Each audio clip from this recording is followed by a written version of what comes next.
अगर राजेंद्र राठौड़ नेता नहीं होते तो क्या होते। अंदर खाने एक बात चलती है कि राजेंद्र राठौड़ और हनुमान बेनीवाल के बीच में रिश्ते अच्छे हैं, एक दूसरे से अच्छे मतलब दोस्ती जैसे रिश्ते हैं। देखिए कितनी रिश्ते सत्यता है इसमें? 2023 का विधानसभा चुनाव था, आपके लिए माहौल था कि ये रेस में है मुख्यमंत्री बनने की। राजेंद्र राठौड़ है, दिग्गज नेता है, राजपूत समाज से बिलोंग करते हैं, पकड़ है कार्यकर्ताओं में, भाजपा के कद्दावर नेता है। अगर ये चुनाव निकालते हैं, माना जा रहा था कि आप मुख्यमंत्री बनोगे। एक युवा नेता है, लगातार अपना कुनबा बढ़ा रहा है और फैन फॉलोइंग काफ़ी अच्छी हो रही है। नाम है रविंद्र सिंह भाटी। तो उनकी क्या खासियत, क्या कमी? और आपने एक मंच पे भी कहा था कि ये आने वाला भविष्य है। तो वसुंधरा राजे की क्या खासियत आपको लगती है और एक कमी क्या लगती है? आज आपके वसुंधरा राजे से रिश्ते कैसे? राहुल कसवा ने एक बयान दिया है, अभी दिया है रिसेंटली, कि जो उद्घाटन कर रहे हैं तो राजेंद्र राठौड़ कर रहे हैं। वो किस ओहदे पर है, किस लिए कर रहे हैं, ये एक उन्होंने मुद्दा उठाया, विषय उठाया उन्होंने। आपने अभी लोकतंत्र और राजतंत्र की बात की। आप पर जो विरोधी है वो आप पर उंगली उठा देते कि आपकी जो सोच है वो सामंतवादी सोच है। विधानसभा में आपने एक मुद्दा उठाया था एसआई भर्ती को लेकर, मुझे अभी भी याद है, मैं वो लाइव देख रहा था। लेकिन अब आपकी सरकार है, भाजपा की सरकार है, एसआई भर्ती को लेकर तमाम जो कुछ युवा है, हनुमान बेनीवाल जो नागौर सांसद है वो बैठे हुए एसआई स्मारक पर, उनसे मैंने बात की तो वो कह रहे कि राजेंद्र राठौड़ को आप पूछिएगा कि वो कह रहे थे और अब क्या हुआ। राहुल कसवा के परिवार को कैसे देखते हो? अब वो किसी कई चीज़ों को पचा नहीं पा रहे, इस पर मुझे कोई टिप्पणी करनी नहीं। मैं जो कुछ हूँ जनता की नज़र में हूँ, वो उनके कहने से ना छोटा हूँगा ना बड़ा हूँगा। अभी भी वो आपको काका कह के पुकारते हैं, नाम नहीं लेते, आप भतीजा मानते हो उनको? अगर अभी आशीर्वाद लेने या चाय या कॉफ़ी पीने आपके पास आए या आप कभी मिल जाओ रास्ते में, तो हाय हेलो होगी या कभी गर्दन मुड़ जाएगी? नहीं, अगर वो गर्दन सीधी रखेंगे तो गर्दन हमारी पहले सीधी रहेगी। स्वागत है आपका द खबरों पर। मैं हूं आपके साथ मनीष गौड़। आज हम आपके लिए एक ऐसी शख्सियत को लेकर आए हैं जिनका राजस्थान में नाम है, साथ ही पूरे भारत में इनको पहचाना जाता है। 7 बार विधायक रहे लगातार और अपने कद से राजस्थान में समीकरण बदलने और बिगाड़ने का मादा भी रखते हैं। नाम है राजेंद्र राठौड़। से स्वागत है आपका। बहुत बहुत धन्यवाद। कैसे हो सर आप? मैं बिल्कुल अच्छा हूँ, बहुत अच्छा हूँ। आपसे एक सवाल जी, अगर राजेंद्र राठौड़ नेता नहीं होते तो क्या होते? अगर मैं नेता नहीं होता तो अब किसी न किसी प्रशासनिक पद पर बैठा हुआ सेवानिवृत्त अधिकारी होता। जी। विद्यार्थी काल से पढ़ने और पढ़ाने की आदत थी। पूरे परिवार के अंदर हम 7 भाई बहनों ने कभी सेकंड डिवीजन देखी नहीं, फर्स्ट डिवीजन से पास होते चले गए। राजस्थान विश्वविद्यालय में जब प्रवेश ले रहा था तब उस समय ये सोचकर ले रहा था कि मैं जुडिशियल सर्विस में जाऊंगा, जी। पर शायद किस्मत में कुछ लिखा दूसरा था। छात्र और छात्र राजनीति की ओर कदम बढ़ते चले गए। छात्र सीनेटर, छात्र संघ का अध्यक्ष, युवा जनता दल का अध्यक्ष और उसके बाद राजस्थान की विधानसभा। जी। शायद इसी राह पर निकलना लिखा था। इसलिए अगर नहीं होता तो निश्चित तौर पर, अगर मैं जयपुर विश्वविद्यालय में आकर छात्र संघ की राजनीति में नहीं होता तो कहीं न कहीं अधिकारी के रूप में सेवानिवृत्त हो चुका होता। ये आप इसलिए होते क्योंकि आपके जो पिता थे वो आरएस अधिकारी थे? जी जी जी जी। तो आरएस अधिकारी आपके पिता थे, तो आप कैसे राजनीति में आ गए? क्योंकि आमतौर पे देखा जाता है, ये धारणा भी रहती है परिवार में कि जब पिता बड़ा अधिकारी हो तो वो चाहता है कि मेरा बेटा, मेरी बेटी ऐसा नाम करे, मेरे जो कदमों पर चले। निश्चित तौर पर आपने सही सवाल किया। पिताजी के मन में यही बात थी, क्योंकि परिवार में किसी ने राजनीति की नहीं, इसलिए उनके मन में ही अभिलाषा थी कि मैं किसी न किसी सर्विसेज में जाऊं। और मैं जब पहली बार विश्वविद्यालय में एलएलबी में प्रवेश ले रहा था तो उनसे वादा करके आया था कि मैं जुडिशियल सर्विस में निश्चित तौर पर जाऊंगा, ब्रेक करूंगा और इस ओर अपने कदम बढ़ाऊंगा। पर कहते हैं ना कि लिखा मुकद्दर में वही होता है, होता ही रहा है, उसी नाते ये हो गया। जब आप छात्र राजनीति में आपने प्रवेश किया, आपका नाम छाने लगा, आप सक्रिय राजनीति में आ गए, तो आपके पिता का क्या रिएक्शन था? प्रारंभिक तौर पर बहुत नाराजगी बड़ा रिएक्शन था, काफी नाराजगी व्यक्त करते थे। पर जब उन्होंने देखा कि अब ये सुधरने की गुंजाइश इसमें नहीं है जी।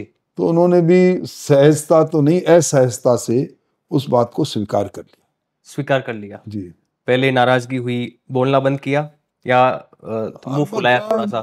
बोलना तो कभी बंद नहीं किया। मेरे से बड़ा मेरे कृपा रखते थे, प्यार रखते थे, पर जब कभी भी घर में चर्चा चलती थी तो गुस्सा उजागर कर ही देते थे।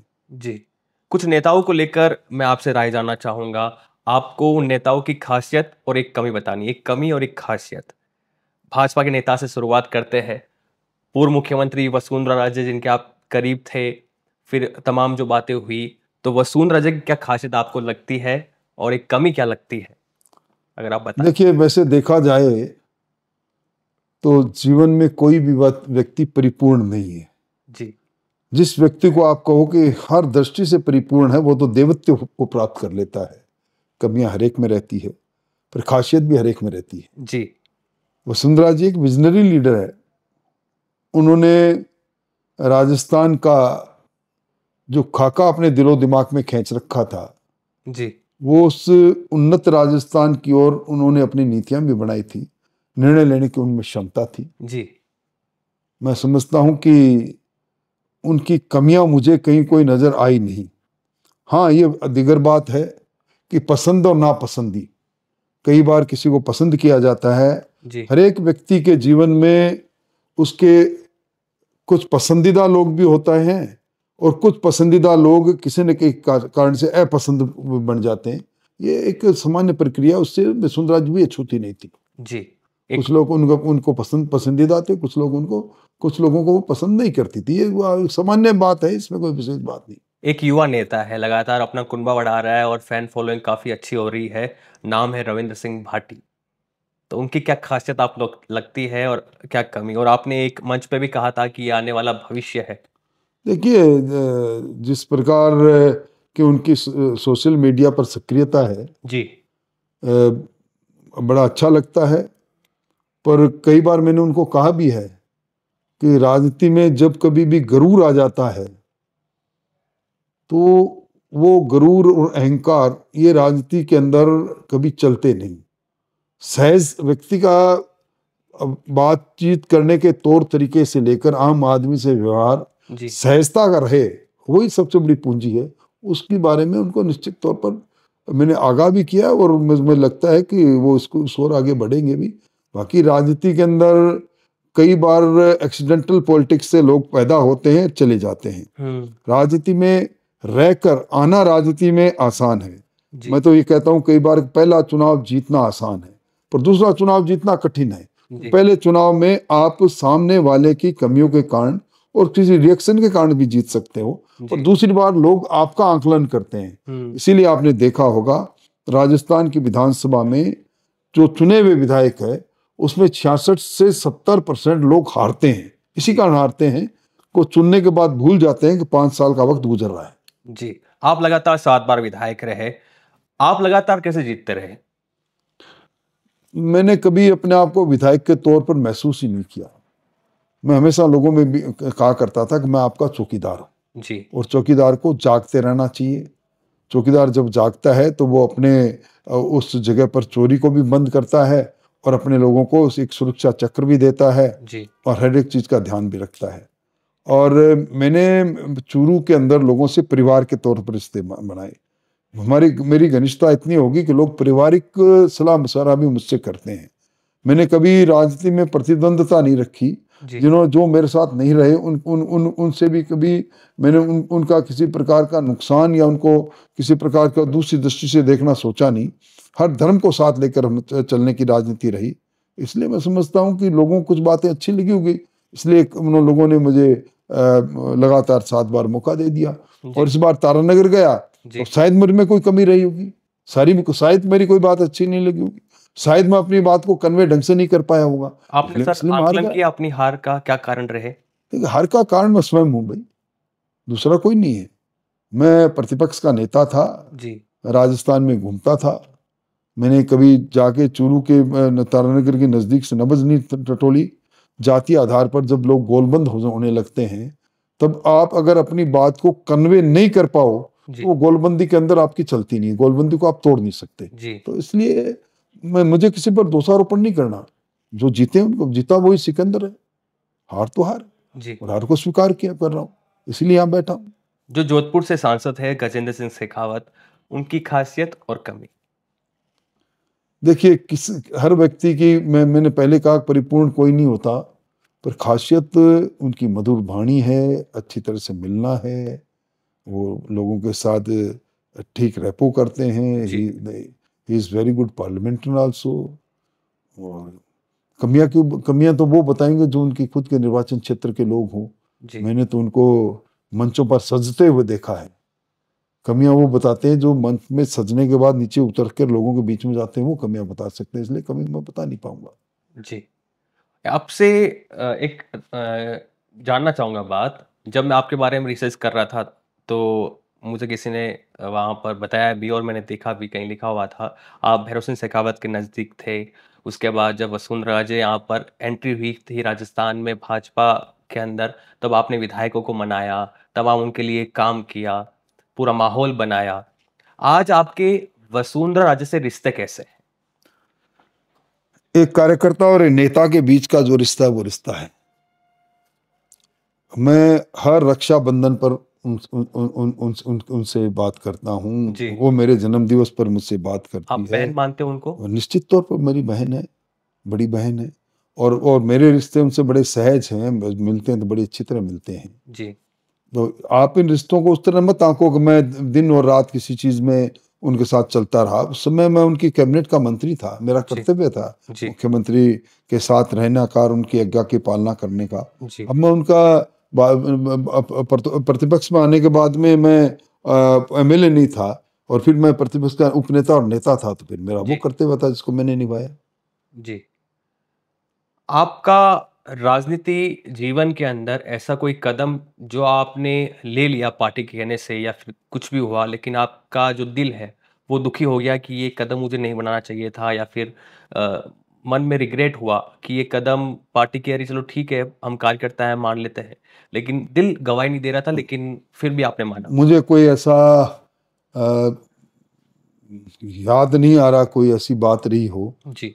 जो पार्टी के आदेश को मेरे मन ने नकार दिया हो। मैंने पार्टी के आदेश को आदेश माना, इसलिए कोई विशेष बात नहीं कि मेरे को जो कभी लगी हो। जी। हाँ। और मैं पार्टी की उन निष्ठाओं के साथ जुड़ा रहा, पार्टी के विचार के साथ जुड़ा रहा, जुड़ा रहूंगा। जी। हाँ, इसलिए मुझे कोई ऐसे पार्टी से असहज कभी रहा मुझे नहीं लगा। पार्टी ने मुझे जिस भी लायक समझा, जिस रूप में काम लेना चाहा, उस रूप में मुझे काम करने में कोई कभी गुरेज नहीं रहा। और आज भी जब लोग तरह तरह के क्यास लगा रहे हैं, मुझे किसी पद की आवश्यकता नहीं। मैं किसी पद को मांग भी नहीं रहा। मैं तो सिर्फ वर्कोलिक आदमी हूँ, काम चाहता हूँ। काम मिलेगा तो काम करेंगे, नहीं मिलेंगे तो पार्टी के साधारण कार्यकर्ता ग्रुप में काम करेंगे। एक सवाल और, ये जो 2023 का विधानसभा चुनाव था, आपके लिए माहौल था कि ये रेस में है मुख्यमंत्री बनने की। राजेंद्र राठौड़ है, दिग्गज नेता है, राजपूत समाज से बिलोंग करते हैं, पकड़ है कार्यकर्ताओं में, भाजपा के कद्दावर नेता है। अगर ये चुनाव निकालते हैं, माना जा रहा था कि आप मुख्यमंत्री बनोगे। मैं नहीं समझता कि काल्पनिक बातें हैं। मैं उन नेताओं में नहीं जो कल्पनाओं के गहरे समुद्र में डूबकर अपने आप को बड़ा समझने लग जाएं। जी। मैं भारतीय जनता पार्टी की रीति नीति और कार्यक्रम को अच्छी तरह समझता हूं। इस पार्टी में सबसे बड़ा पद है तो कार्यकर्ता का पद है, जो मेरे पास आज भी है। और मैं समझता हूं कि पार्टी का जो शीर्ष नेतृत्व है वो ठीक निर्णय लेता है। इसलिए मुझे कभी गलतफहमी थी भी नहीं कि मैं मुख्यमंत्री का दावेदार हूं, और मुझे आगे भी कभी गलतफहमी नहीं है कि मैं इस पद के दावेदार हो सकता हूं। जी। तो साधारण सा व्यक्ति हूँ, साधारण सा कार्यकर्ता हूँ। अभी यहाँ आपके यहाँ मैं दूसरी बार आ रहा हूँ और यहाँ पे लगातार आपकी भीड़ मुझे दूसरी बार आया हूँ, दूसरी बार भी उतनी लगी है जब पहली बार लगी थी। लोग आपके पास आ रहे हैं, आपसे मदद करने के लिए कुछ हेल्प चाहिए होती है तो आप मदद भी कर रहे हो, उनसे मिल भी रहे हो और अधिकारियों को फ़ोन लगा के समझा भी रहे हो कि इनका काम करना चाहिए।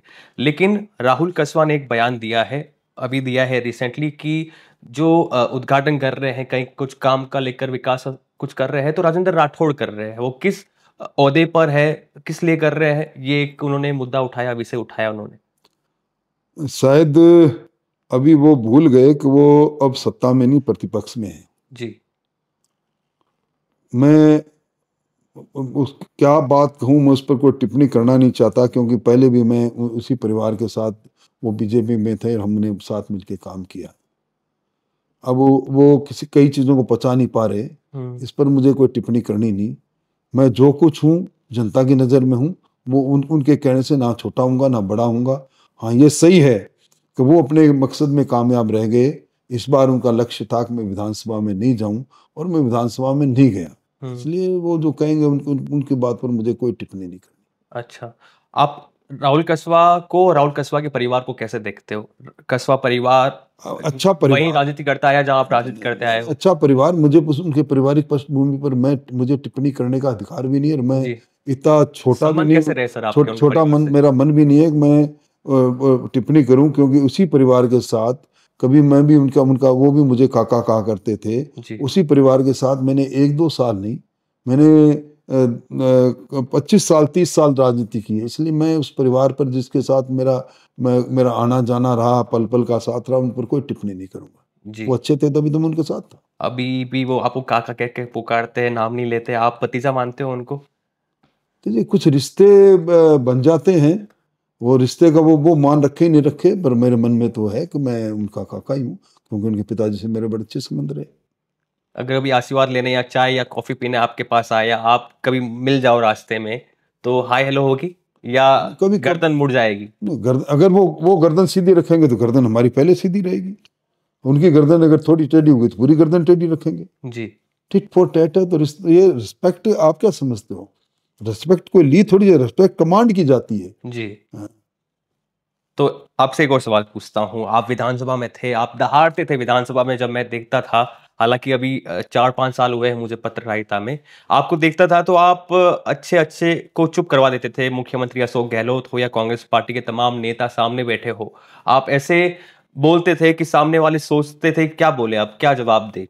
आप विधानसभा में थे, तो विधानसभा में आपने एक मुद्दा उठाया था एसआई भर्ती को लेकर, मुझे अभी भी याद है, मैं वो लाइव देख रहा था। लेकिन अब आपकी सरकार है, भाजपा की सरकार है, एसआई भर्ती को लेकर तमाम जो कुछ युवा है, हनुमान बेनीवाल जो नागौर सांसद है वो बैठे हुए एसआई स्मारक पर, उनसे मैंने बात की तो वो कह रहे कि राजेंद्र राठौड़ को आप पूछिएगा कि वो कह रहे थे, और अब क्या हुआ? देखिए, एसआई भर्ती को लेकर, रीट की चीट को लेकर हम लोगों ने जो मुद्दे उठाए थे, उसके पीछे एक ही बात था कि राजस्थान के अंदर नौकरियों में पारदर्शिता खत्म करके नौकरियों को बेचना कांग्रेस ने प्रारंभ कर दिया था। जी। पेपर माफियों के गिरफ्त में सरकार, पूरी सरकार थी। ग्रांटेड बेच के नाम पर ये अलग अलग बड़े बड़े अट्टालिका बनाकर लोग कोचिंग सेंटर चला रहे थे, जिनके पीछे कांग्रेस के नेता जबरदस्ती लिए खड़े थे। जी। एसआई की भर्ती को लेकर निश्चित तौर पर जो दोषी थे वो आज शिक्षकों के पीछे हैं, पर एक भी निर्दोष अगर है, 100 में से एक व्यक्ति ने भी पूरी मेहनत से परीक्षा दी है, पूरी मेहनत दक्षता से अपनी प्रायोगिक परीक्षा से लेकर शारीरिक ट्रेनिंग पूरी की है, तो उसका कसूर क्या है? उसका नेचुरल जस्टिस भी ये कहते हैं कि 100 दोषी के बीच में एक निर्दोष है, तो निर्दोष को सजा नहीं मिलनी चाहिए। इसलिए आज भी मैं मेरे उस बात पर कायम हूँ। मेरा मकसद उसी वक्त भी ये था कि जिन्होंने पेपर चोर के और जो लोग भर्ती में आए हैं वो जेल के शिक्षकों के पीछे जाने चाहिए, और जो लोग जिन लोगों ने मेहनत और शिद्दत के साथ तैयारी से परीक्षा दी है उनको उनका हक मिलना चाहिए। जी, ये आपका स्टैंड है एसआई भर्ती को यस लेकर। सर, आपसे ये जानना चाहता हूँ कि राजस्थान में जो सत्ता की बागडोर है वो सौंपी गई एक संगठन से आने वाले व्यक्ति, एक नेता को, भजन लाल शर्मा को। आप वरिष्ठ नेता थे, खूब सारे वरिष्ठ नेता थे, उनको कमान सौंपी गई, आप खुश थे? निश्चित तौर पर आलाकमान का निर्णय हम सबको मंजूर था। भजन लाल जी ने पूरी जिंदगी दी है भारतीय जनता पार्टी के संगठन को, इसलिए अगर वो एक संगठन का व्यक्ति बनता है तो उससे बड़ी खुशी क्या होगी? ये भारतीय जनता पार्टी का कमाल है, जिसके अंदर चाय परिवार बेचने वाले परिवार से निकलकर प्रधानमंत्री की कुर्सी पर जा सकते हैं, जैसे सामान्य रूप से एक शिक्षक के रूप में काम करने वाली महामहिम राष्ट्रपति बन सकती है, एक किसान का बेटा जगदीप धनखड़ उपराष्ट्रपति बन सकता है, तो एक गरीब किसान का बेटा और संगठन में काम करने वाला भजन लाल अगर मुख्यमंत्री बनता है तो खुशी की बात क्यों नहीं हो सकती? निश्चित तौर पर बहुत अच्छा फैसला है।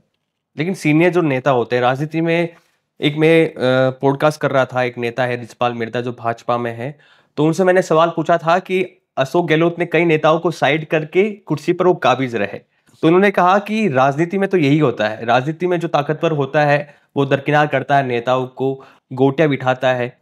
तो वैसे भाजपा में कई नेता है और भाजपा की खूबी खूबी भी है कि यहाँ पे जो आम कार्यकर्ता होता है उसको भी मौका मिल जाता है, लेकिन जो सीनियर वरिष्ठ नेता है जो काफी सालों से मेहनत कर रहे हैं, अपनी पूरी जिंदगी खपा देते हैं संगठन में, पार्टी में, उनको देखिए, फिर निर्णय लेने वाले का निर्णायक निर्णायक मंडल है जो पार्टी की अगुवाई करते हैं, वो सारी चीज को सोच समझकर निर्णय लेते हैं। जी अगर फौज के सेनापति का निर्णय पर कोई सवाल खड़ा करने लग जाएगा तो फौज चलेगी नहीं। राजतंत्र हो चाहे लोकतंत्र हो, जो लीड करने वाले पहली पंक्ति के लोग हैं उसके उनकी कमांड में ही सबको चलना पड़ता है और चलना चाहिए भी। इसलिए उनका निर्णय सिरोधार्य है।